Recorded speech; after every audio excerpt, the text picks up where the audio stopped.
WIAC 740 presenta Delvis Grisel y compañía.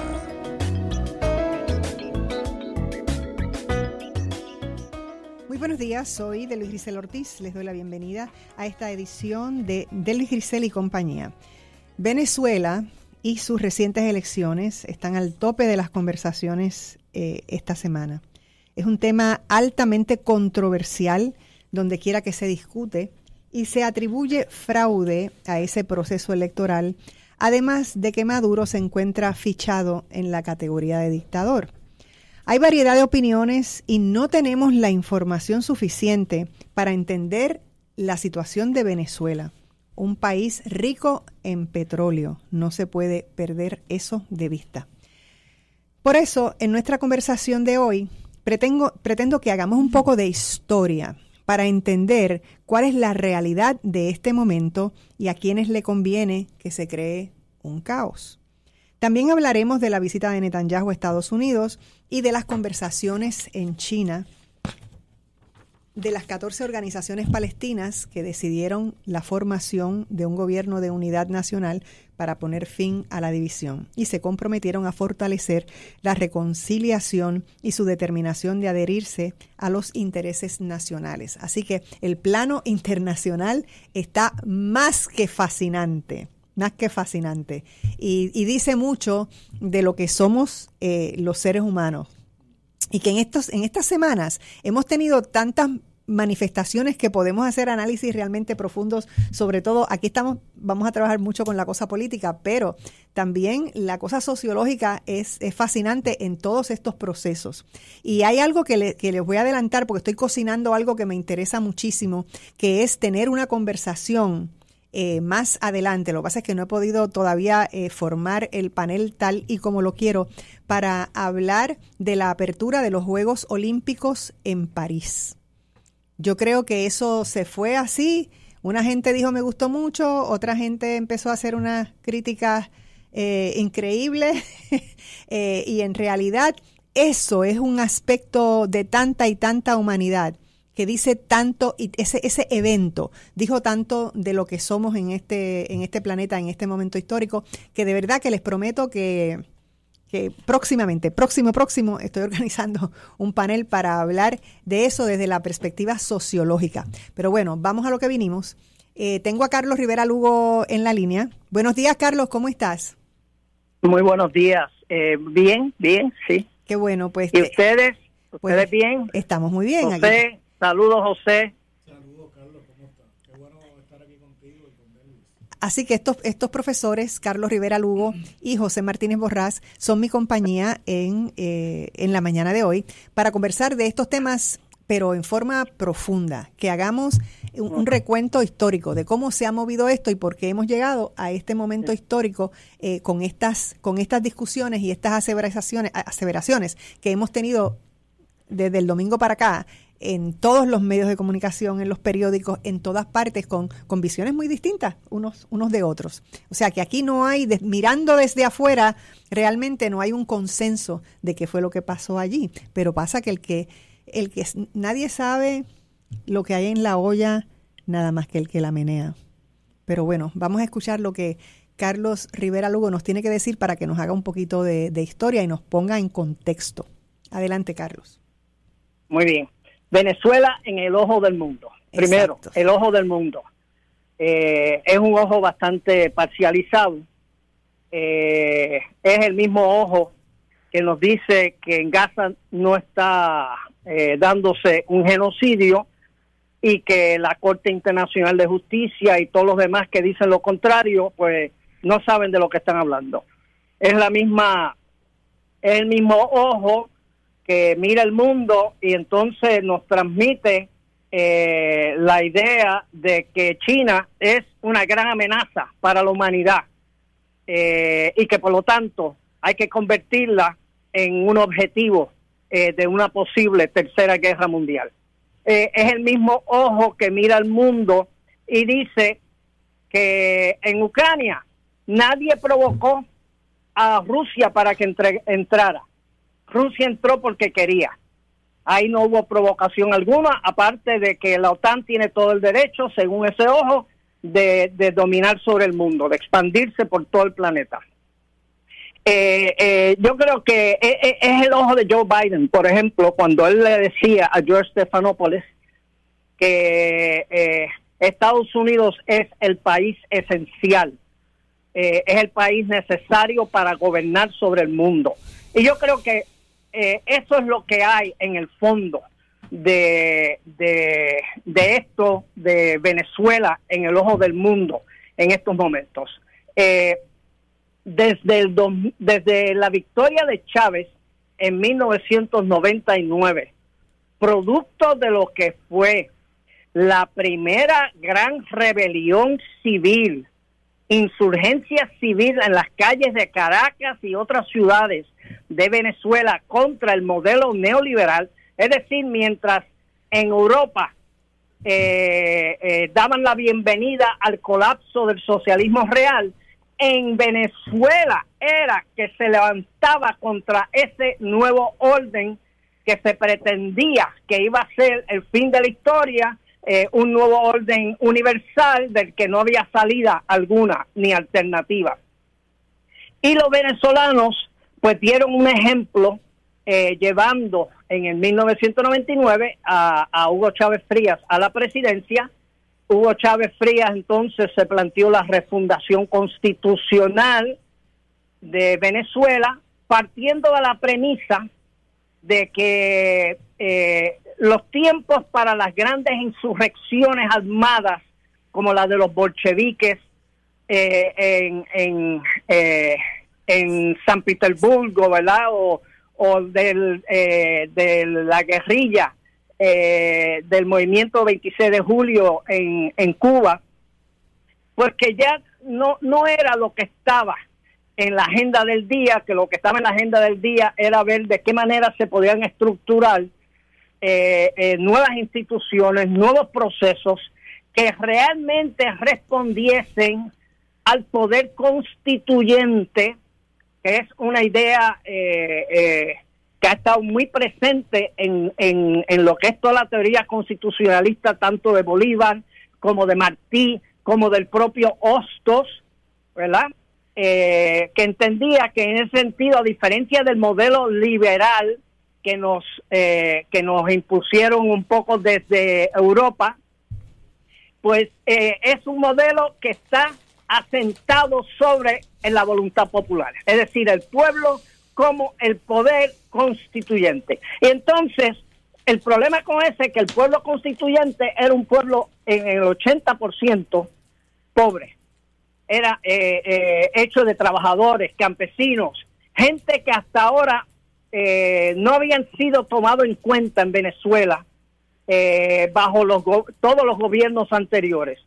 Y por lo tanto, ahí pues a partir de ese momento pues no hay duda, la lucha de clases se incrementó, sobre todo porque la clase dominante, la clase capitalista, ¿verdad? La burguesía venezolana sentía que estaba siendo desplazada por lo que eran las clases populares que para la burguesía no tienen la capacidad para gobernar, no están educadas para gobernar, solo ellos saben lo que hay que hacer para gobernar. Y por eso es que en el 2002 esa clase burguesa, esa clase derechista en Venezuela dio un golpe de Estado contra Chávez. Golpe de Estado que finalmente no fructificó porque, por un lado, el pueblo se movilizó casi 1 millón en las calles pidiendo el retorno de Chávez y diciendo que si ellos habían votado por Chávez, Chávez era el que iba a gobernar y que no podía gobernar nadie en Venezuela que no contase con el voto mayoritario del pueblo. Y Chávez retornó, además de que el ejército también se dividió y defendió finalmente el retorno de Chávez a la presidencia. El asunto es que a partir de ese momento Chávez está claro de que así, Venezuela no va a poder hacer su propia revolución en paz si no crea nuevas instituciones, no solo dentro de Venezuela, sino fuera. Y ahí pues va a ser uno de los principales promotores de la creación del CELAC, de la Comunidad de Estados Latinoamericanos y Caribeños, del UNASUR, de la Alianza Bolivariana para los Pueblos de Nuestra América, conocida también como el ALBA. Es decir, instituciones que él entendía que no podían seguir estando a merced de ese otro ojo, esa visión de mundo que venía del norte, del imperio norteamericano, y que tenía que empezar a mirar hacia otros lugares. Incluso pues Chávez hasta se plantea como modelo desarrollar un socialismo para el siglo XXI, algo diferente, que incluso tuviese hasta influencias de la teología de la liberación, de la teología cristiana de la liberación. Y el asunto que desde entonces uno vio cómo empezó a desarrollarse desde la primera elección que hubo después de ese golpe, que el candidato a la presidencia era Capriles. Ahí empezaron a implantar este libreto que se sigue repitiendo elección tras elección, que es el libreto del fraude. Capriles perdió la elección frente a Chávez y cantó fraude, y decía que tenía evidencia, y esto y lo otro. Pero no tenía, porque obviamente incluso como en la actualidad, instituciones como la Organización de las Naciones Unidas, el Centro Carter, validaron los resultados de esas elecciones. Incluso Jimmy Carter, el expresidente norteamericano Jimmy Carter, dijo más allá que no había visto, ¿verdad?, en toda su experiencia reciente un sistema electoral más seguro y fiable que el venezolano. Ese fue Jimmy Carter.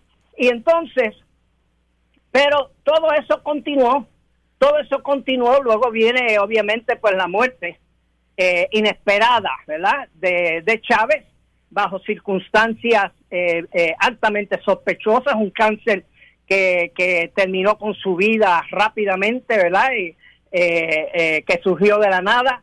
Y Maduro es el que hace 11 años entonces asume la presidencia y posteriormente va a revalidar en las siguientes elecciones, que tampoco la derecha va a reconocer, e incluso irán más allá. Terminarán designando en una plaza de la ciudad a un gran desconocido para el resto del mundo y para en la mayor parte de Venezuela, un tal Juan Guaidó, como el presidente designado, y Donald Trump termina apoyándolo. Y Donald Trump, porque es el libreto también del trumpismo, negar los hechos electorales, los resultados electorales, crear duda en la población sobre esos resultados, de forma tal que se pueda ir adelantando una estrategia insurreccional contra el que triunfe, ¿ves? Y aquí el gran problema es que desde un principio la derecha demostró que no estaba dispuesta a reconocer ningún resultado electoral, excepto aquellos en que ellos salieran victoriosos. Uh-huh. En los años pasados llegaron incluso a ganar una mayoría, una elección parlamentaria, donde sacaron la mayoría, reconocieron esa mayoría, uh-huh, que había sido validada incluso por el Consejo Nacional Electoral. Carlos, tengo que pausar. Uh-huh. Ajá. Tengo que pausar. Muy bien. Perdona que te interrumpa. Tengo que pausar, no se vaya nadie, regresamos de inmediato. Y ahora regresamos con más de Delvis Grisel y compañía. Estamos de regreso a Delvis Grisel y compañía. Si usted nos sintonizó un poquito tarde, hoy estamos conversando mayormente sobre Venezuela, aunque tenemos otros temas, y me acompañan los profesores Carlos Rivera Lugo, que está con nosotros en la vía telefónica desde Boquerón, Puerto Rico, y nosotros aquí envidiándolo. José y yo estamos soñando con una maquita por allí cerca, sería una chulería. Bueno, y el profesor José Martínez Porras, que está aquí conmigo, Bayamón, Puerto Rico. Así que, Carlos, seguimos contigo para que nos redondees esta información tan valiosa que nos has brindado. Bueno, en resumidas cuentas, y con esto concluyo mi primera intervención, ¿verdad? Hemos estado ante un contexto de una lucha de clases que no solamente se reduce a las diferencias de clase que existen en la Venezuela actual, y donde la mayoría, pues, las clases populares son las que se están representadas, ¿verdad?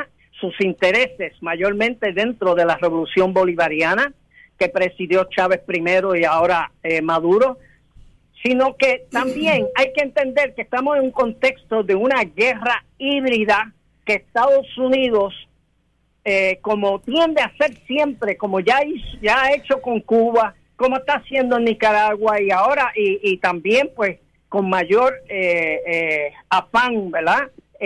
Contra Venezuela, donde a través de toda una serie de medidas coercitivas unilaterales busca la manera de destruir la economía, poner la economía venezolana a chillar, como le hicieron a Allende en 1973, en el 72 y el 73, para ver si generan descontento y empiezan a trabajar psicológicamente con ese contexto, porque la guerra no es estrictamente militar, es económica, es también psicológica. Desde ayer pues se está hablando de que hay supuestos encontronazos por todo Venezuela, ¿verdad? Protestando por los resultados de las elecciones, con fotos que no son de ahora, sino que son de hace varios años. Y así fotos y videos. Claro, se quiere generar una opinión pública, un ojo del mundo que no refleja la realidad. Pues la realidad es una realidad de guerra, donde Estados Unidos, junto a sus aliados internos en Venezuela, están buscando la manera de sacar finalmente al Maduro del poder y derrotar a la revolución bolivariana, porque tal vez esto sea su última oportunidad para detener el tránsito de Venezuela hacia los BRICS, hacia el mundo multipolar, hacia otro orden internacional que no está dominado por Washington. Uh-huh.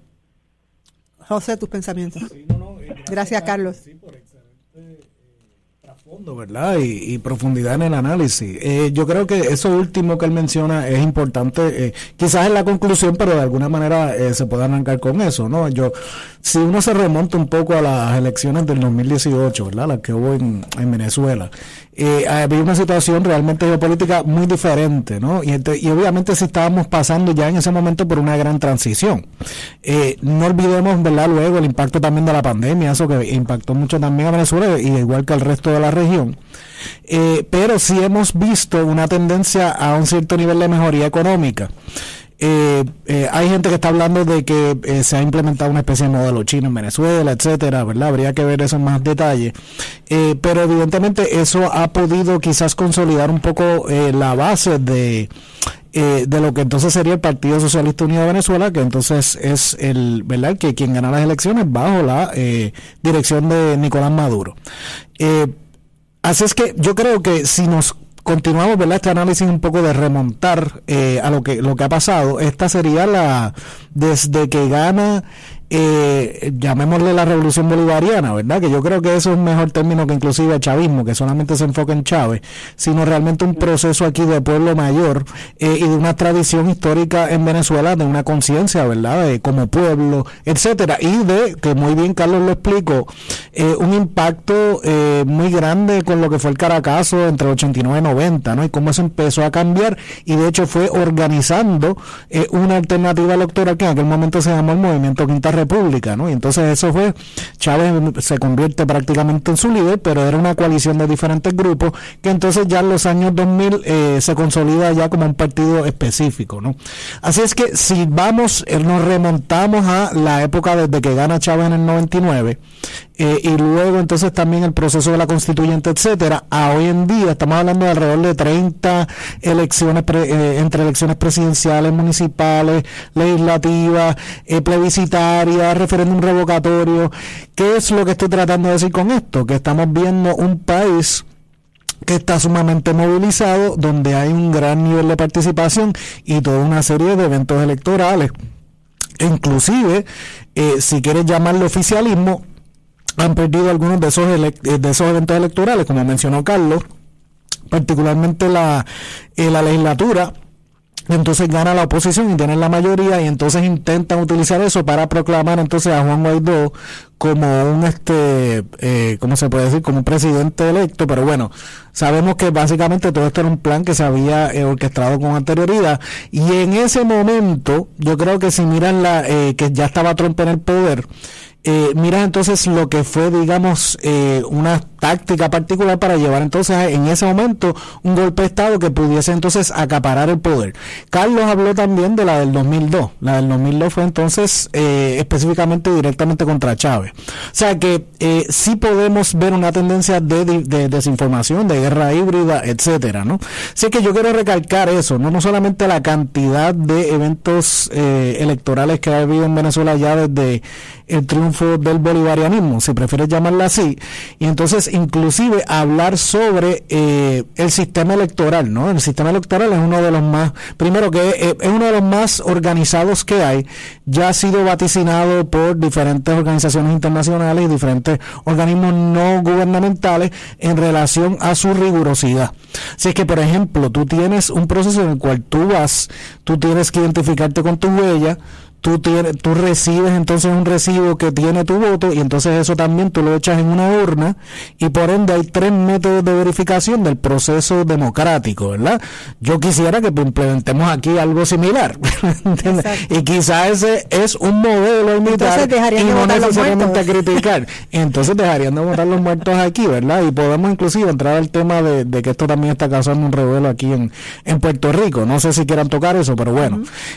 Así es que yo creo que eso es importante. También otra manera es importante mencionar que esas actas son disponibles, son transparentes, y las están pidiendo de nuevo, y todo eso se sigue proveyendo en estos días para aclarar, y que todos los 10 candidatos que participaron, excepto 2 de ellos, o sea, 8 de los candidatos que participaron en esta elección tenían toda esa información y lo reconocieron. También todos estos se reunieron antes de las elecciones, firmaron un acuerdo específico donde iban a reconocer el resultado electoral, incluyendo Maduro.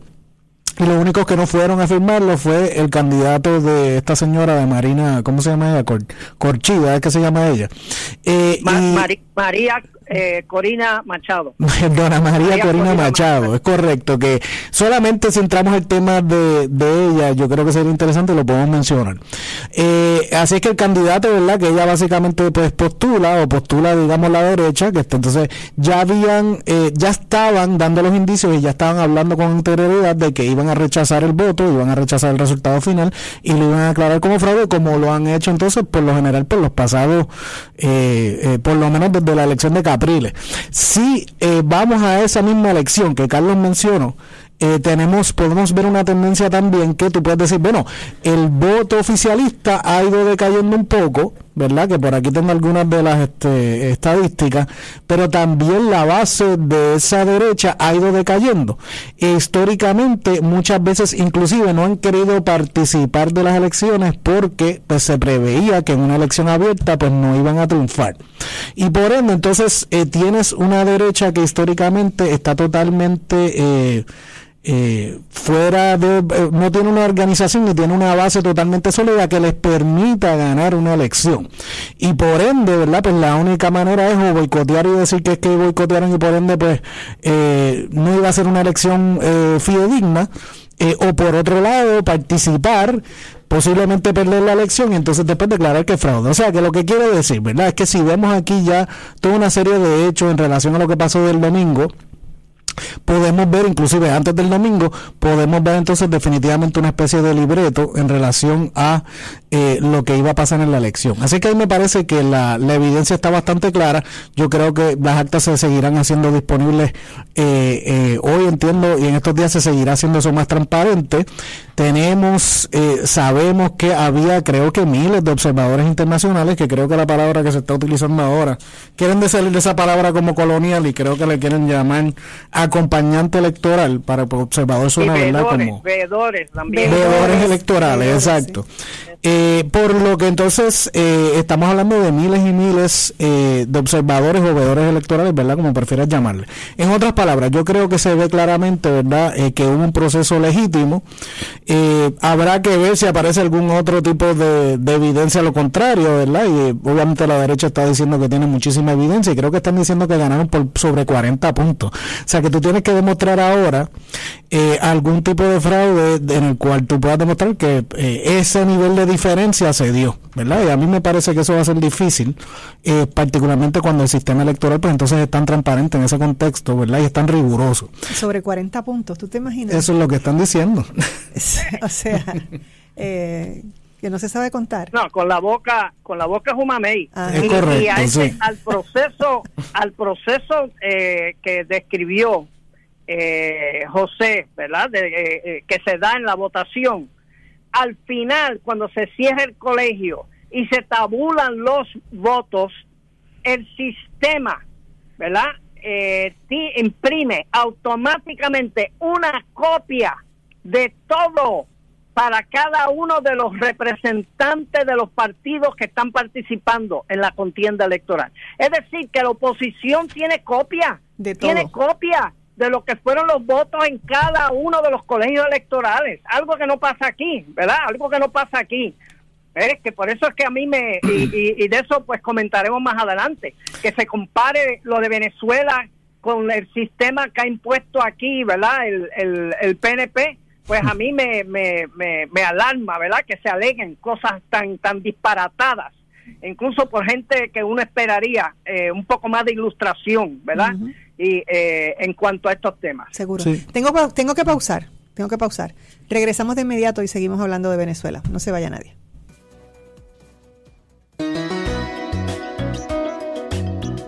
Y ahora regresamos con más de Delvis Grisel y compañía.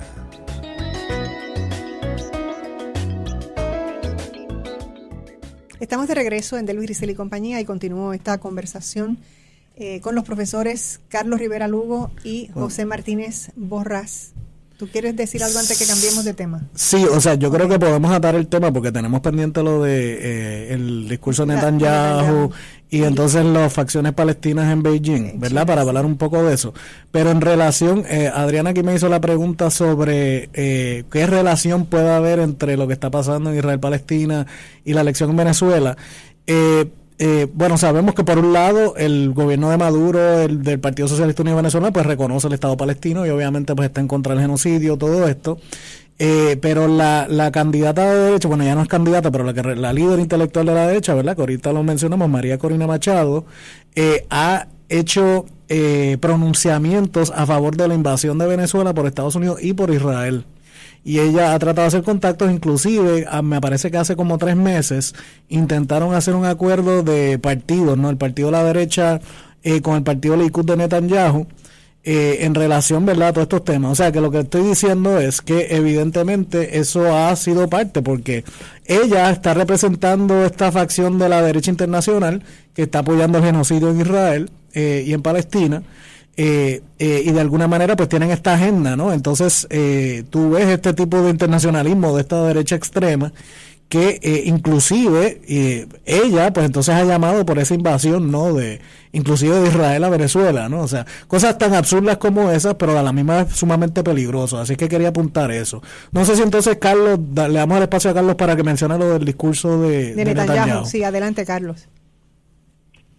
Carlos, ¿estás ahí? Okay.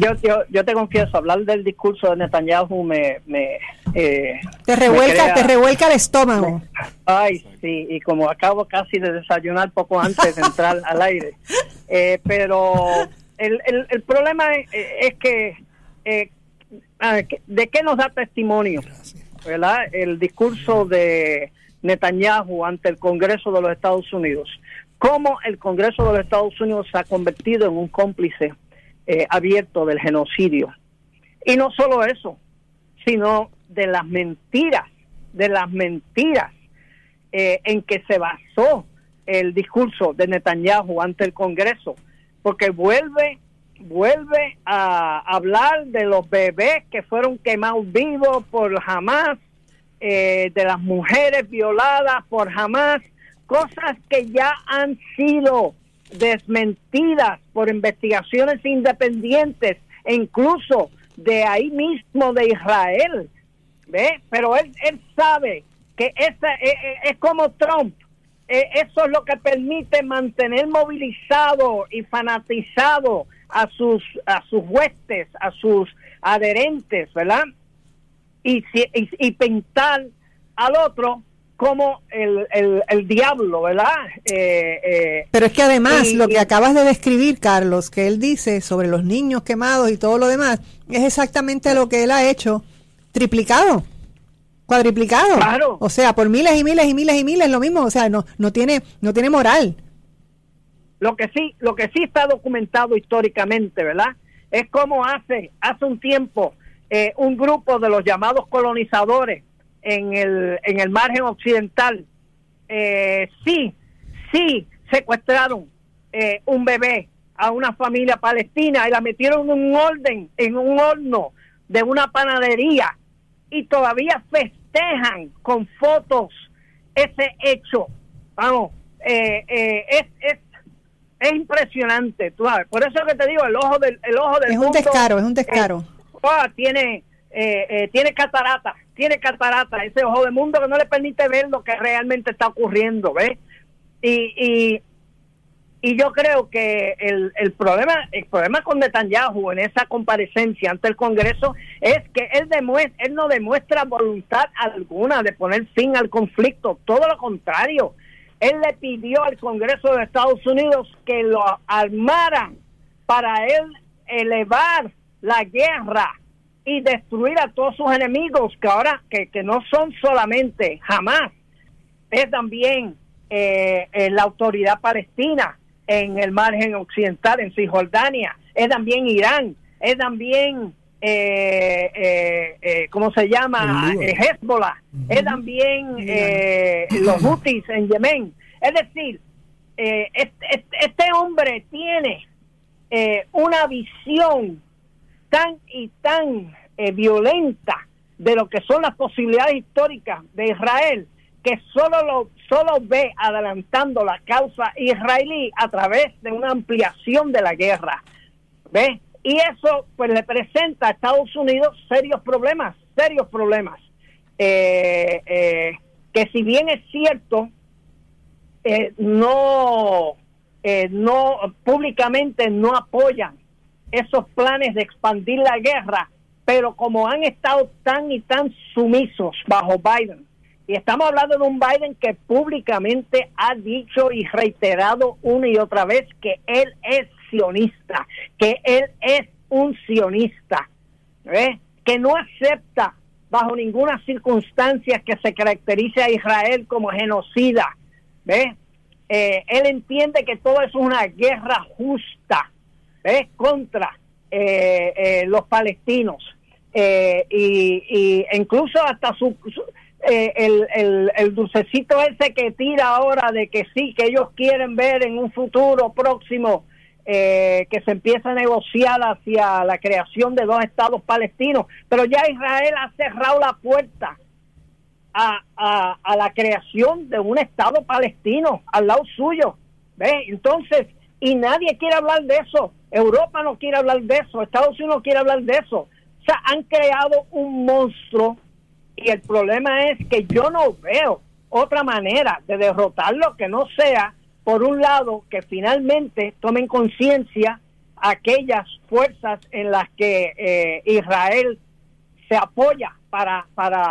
toda su agenda de colonización, ¿verdad? De toda esa región que es Estados Unidos y Europa, o que la lucha de las fuerzas palestinas siga incrementándose y yo creo que en torno a eso pues es sumamente importante y aleccionador el hecho de que recientemente hayan llegado las principales 14 organizaciones palestinas que luchan por la liberación de su tierra y por sus derechos, los derechos nacionales de su pueblo, se hayan puesto de acuerdo, hayan firmado un acuerdo en Beijing, y donde Beijing una vez más demuestra que está siendo uno de los principales protagonistas para producir soluciones diplomáticas a conflictos armados sumamente peligrosos, como ya lo ha hecho previamente al lograr un diálogo entre Arabia Saudita y los hutíes, ¿verdad?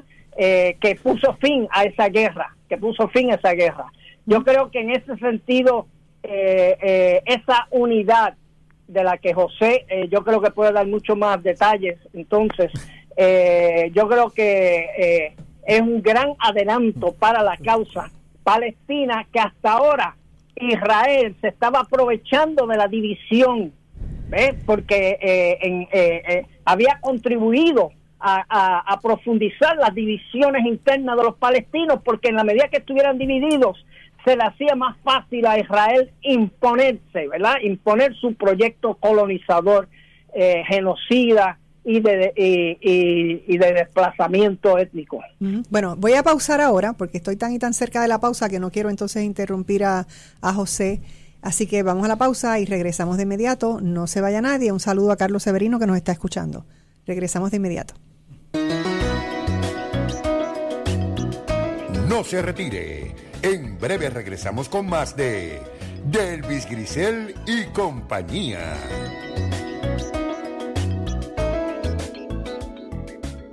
Conoce Guaynabo Radiology, el centro de imágenes líder en tecnología y accesibilidad en Puerto Rico, en el Professional Hospital de Guaynabo, donde le garantizamos resultados rápidos y precisos para su tranquilidad. No esperes más, visítanos y experimenta el mejor servicio en diagnóstico por imágenes. Información adicional 939-625-2525 o en nuestra página web www.guaynaboradiology.com.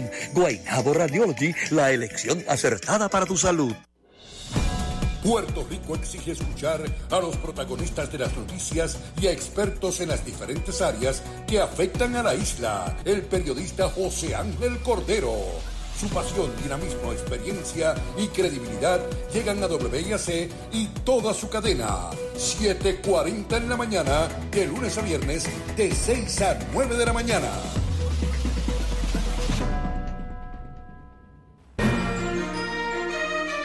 Ángel Oliveras, Héctor Iván Díaz y Moraima Rivera unen sus voces y experiencia a un grupo de profesionales para traerles Punto por Punto.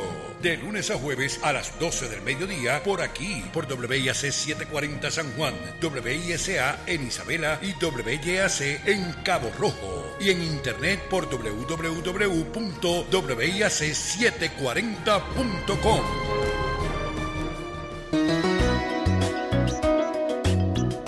Y ahora regresamos con más de Delvis Grisel y compañía. Hoy sí que esta hora se me ha ido rápido, sinceramente se me ha ido más rápido que nunca. Yo creo que es la intensidad del tema, así que no digo nada más. José. Sí, no es que también entre los anuncios, pues estamos hablando también de una situación en Puerto Rico que tiene que ver con lo de Venezuela, etcétera. Pero bueno, en términos de Netanyahu, ¿verdad? ¿Para qué va Netanyahu al Congreso? ¿Por qué se expone allí? Ya lo ha hecho, ¿verdad?, con anterioridad. Pero yo creo que ahora hay una situación mucho más... para él me refiero, ¿verdad? Para él y su carrera política, que eventualmente va a llegar a un fin y va a ser bien interesante cuando lleguemos a ese fin, ¿verdad? ¿Cómo se va a dar finalmente? Cuando hablamos de gobiernos y partidos que llevan muchos años en el poder, para todos los efectos, Netanyahu está en el poder desde los años 90, excepto por un periodo en los 2000, que fue el partido aquel de Sharon, que era un partido pues supuestamente centrista, cuando Sharon se sale del Likud. pero para todos los efectos Netanyahu ha sido una figura política allí en Israel, ¿verdad? Y ha tenido un poder desmesurado, e inclusive sabemos, ¿verdad?, que hay acusaciones de corrupción, etcétera, en su contra, y en parte por eso es que se trata de mantener en el poder, ¿no? Yo creo que lo que estamos viendo, y yo voy a ser bien honesto con esto, es decadencia del Estado apartheid, ¿verdad? Hemos hablado en este programa con anterioridad y yo creo que no hay por qué negar la realidad de que Israel es esencialmente un Estado apartheid, mantiene a los palestinos, ¿verdad?, como ciudadanos de tercera o cuarta clase, o no son ciudadanos para nada, y entonces estamos viendo una acción específicamente de limpieza étnica y genocidio en la Franja de Gaza. Entonces, ¿por qué él va al Congreso? En este caso es un poco desesperado. Hay algunos analistas que dicen que ha salido un poco más fortalecido en relación a que él está despidiendo a Biden, y no sé si habrán visto las imágenes. Ellos tuvieron una reunión y para todos los efectos es como que nos vemos, adiós, y yo a ti te sacaron, tú me trataste de sacar a mí, porque en un momento parecía que la posición del gobierno estadounidense o la posición demócrata era buscar a alguien que fuese una cara más moderada, entre comillas, y de alguna manera sacar a Netanyahu, y ese proceso se ha dado desde el 7 de octubre para acá. Así es que hay alguna gente que está hablando en ese contexto de que ha salido fortalecido y ha podido entonces de alguna manera como despedir a Biden, ¿verdad?, como diría Trump, ¿verdad? Entonces aquí el juego ahora se convierte, ¿cuál va a ser su relación en caso de que ganase Kamala la presidencia, ¿verdad?, asumiendo que ella va a ser la candidata? Y por otro lado también, ¿cuál es su relación con Trump? Pues mira, hay algunos analistas que están diciendo que él siempre tuvo una buena relación con Trump, aunque aparentemente habían tenido algún tipo de diferencia recientemente, pero bueno, ellos se reunieron, ellos se entienden, y Trump pues tiene un gran apoyo del lobby sionista, y probablemente Trump seguirá apoyando a Netanyahu de alguna u otra manera. Hay otros que están diciendo que el interés de una presidencia de Trump con Vance sería entonces enfocarse en asuntos domésticos y no necesariamente comenzar guerras internacionales. Pues ya se lo podemos poner en tela de juicio y en duda, pero eso pudiese implicar que se intentaría buscar la manera de determinar, ¿verdad?, el conflicto finalmente, o por lo menos la escalada del conflicto actual y lo que está pasando particularmente en la Franja de Gaza. Y lo otro sería algún tipo de relación que tuviese con una administración de Kamala Harris, que pudiésemos llegar a la conclusión que no fuese tan diferente a la de Biden, aunque habrá que ver, ¿verdad?, cómo ella sigue asumiendo sus posturas al respecto. Pero bueno, hay esa crítica siempre sobre la naturaleza del sistema político estadounidense y particularmente la influencia del lobby sionista. Así es que eso hay que mencionarlo, ¿no? Yo creo que también es importante mencionar que la situación ha cambiado drásticamente. La última vez, como ahorita hicimos la comparación de las elecciones del 2018 en Venezuela, la situación geopolítica ha cambiado mucho, y por ende el mundo que Netanyahu yo creo que está tratando de restablecer es aquel mundo que pudo haber sido también entre 2019 y 2020, cuando todavía se hablaba de los acuerdos de Abraham. Yo creo que esos acuerdos han quedado sumamente debilitados ante la realidad geopolítica internacional, particularmente porque hemos visto, ¿verdad?, entonces el diferentes actores internacionales y diferentes potencias que están intentando entonces reorganizar y restablecer un nuevo orden internacional que se basase en el derecho internacional, en la soberanía, etcétera. Por ende, y ahí entonces yo creo que caemos un poco en el tema de las facciones palestinas en Beijing. El rol que ha jugado la República Popular China, particularmente como un diplomático, ya no podemos hablar meramente de la diplomacia china, yo creo que hay que hablar de estrategias de diplomacia BRICS. En otras palabras, estamos viendo cómo los países de BRICS se apoyan de alguna u otra manera para que en diferentes momentos tomen a cabo ciertos procesos diplomáticos en apoyo a el intento de establecer este nuevo orden internacional. Y por ende, la República Popular China jugó ese rol importante en restablecimiento de relaciones diplomáticas entre Irán y Arabia Saudita, ¿no? Y eso yo creo que es un ejemplo claro que pasó el año pasado de cómo entonces se hace ese nuevo estilo diplomático. Utilizando un modelo de diálogo. Utilizando un modelo de diálogo, utilizando otros tipos de zanahorias, ¿verdad? Llamémosla así, en el cual, por ejemplo, Arabia Saudita pues está viendo que no puede depender exclusivamente de Estados Unidos, a lo mejor es que va a jugar ambos bandos, pero le interesa incorporarse a los proyectos del BRICS, inclusive creo que se está hablando hasta de la Organización de Cooperación de Shanghái, no sé en el caso de Arabia Saudita. Un caso bien interesante es el caso de Turquía, porque el mismo Netanyahu ahora está pidiéndole a la OTAN que saquen a Turquía de la OTAN, ¿verdad? Y entonces esto, aunque yo entiendo que las relaciones comerciales han continuado, ambos países evidentemente pues tienen una animosidad en términos por lo menos de los discursos públicos, y una de las cosas que Netanyahu está tratando de hacer es crear una organización estilo OTAN en Oriente Medio. Pero yo creo que mi punto es el siguiente, ¿verdad? Ese mundo que Netanyahu está tratando de restablecer, los acuerdos de Abraham, ese intento de evitar cualquier reconocimiento de un Estado palestino o algo que pudiese asemejarse a ello, simplemente ya no es así. Yo creo que la situación no hay vuelta atrás. Yo creo que en ese contexto el Estado de Israel está comenzando un proceso, una decadencia interna real que pudiese entonces llevar al fin de la partida en ese estado y a una solución justa, ¿verdad? Es difícil decir si serían dos estados un solo estado. Yo siempre he dicho que yo lo que creo es un solo estado, pero en el cual realmente, esto va a ser un proceso lento, pero lo vamos a ver poco a poco en los próximos años. El único que lo puede acelerar es el mismo Netanyahu si efectivamente escala una guerra total en el Líbano y o sea, la posibilidad de que ese conflicto en particular con Hezbollah, etcétera, implicaría también la entrada de Irán, y entonces estamos en una situación sumamente peligrosa, ¿no? Y cuando, yo lo he dicho en otras ocasiones, cuando tú estás perdiendo en el casino, tú apuestas más, y ese es el caso de Netanyahu. O sea que estamos viendo poco a poco el descenso de la figura de Netanyahu y el fin de su carrera política. Seguro. Causa y efecto rigen el universo. Y él ha creado unas causas que no se las va a despintar nadie. Nadie puede parar lo que está. Y lo va a pagar como que él mismo lo compró. Él mismo lo compró, así que él es quien lo va a pagar. Carlos, me quedan 2 minutos. Sí, bueno, yo solo quisiera añadir a ese análisis de José que en estos días el presidente de Turquía dijo que estaría dispuesto a enviar tropas turcas de Israel, intentar ampliar el conflicto actual.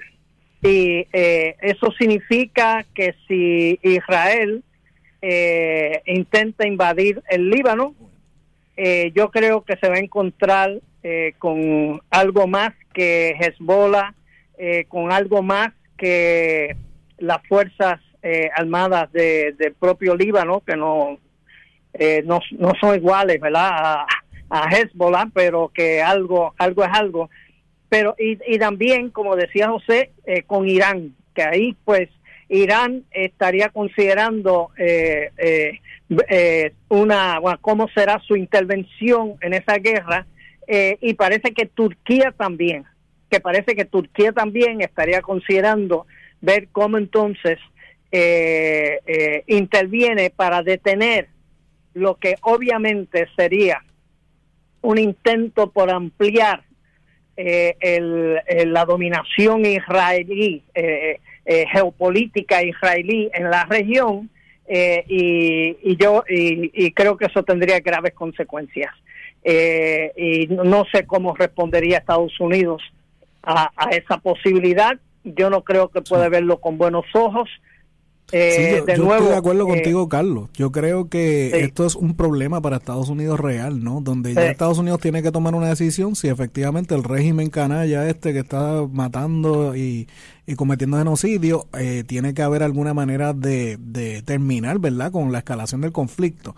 Sé que hay unas fuerzas internas de los Estados Unidos que va a ser bien interesante ver cómo se proyectan. Entonces, y eso obviamente eso depende de que la gente en Estados Unidos salga a la calle y se manifieste en contra de cualquier tipo de escalada, ¿no? Y el peligro de que para Israel intentar reimponer algún tipo de disuasivo, es decir, no se metan conmigo, utilice por lo menos algún tipo de armamento táctico nuclear, que es el que supuestamente tiene menores impactos, ¿no? Y entonces hay gente que está diciendo que como no podrían quizás ganar una guerra directamente solo con Hezbollah, aparentemente, porque ya el ejército israelí está diciendo que está en contra de una escalada en el Líbano, que se utilice ese tipo de armamento para tratar de imponer una especie de disuasión. Pero que finalmente lo que hace es expandirse el conflicto. Bueno, se expande el conflicto y claro, el peligro que eso tiene para la paz internacional, y ahí es donde se supone que el Consejo de Seguridad haga su trabajo, es demasiado, ¿no? O sea, que cualquier otro veto de los Estados Unidos al Consejo de Seguridad implicaría que ya ese orden está inservible, ¿no? Y ahí es donde habría que haber una gran reforma internacional del orden internacional. Estamos sentados en una bomba de tiempo, gente. Esa es la triste realidad. Bueno, Carlos, José, más que agradecida como de costumbre, programa fabuloso, fantástico. Se nos ha terminado el tiempo. Esa es la única mala noticia. Así que muchísimas gracias a ustedes, muchísimas gracias a nuestra directora técnica, Lou Rodríguez, a mi asistente de producción que está aquí al ladito mío, Adriana Amy Delgado, a Leila Andreu, que está en su casa trabajando las redes sociales y el resto de la producción. A ustedes, amigos, muchísimas gracias por escucharnos. Que tengan un día maravilloso y que todo lo bueno les persiga. Hasta mañana.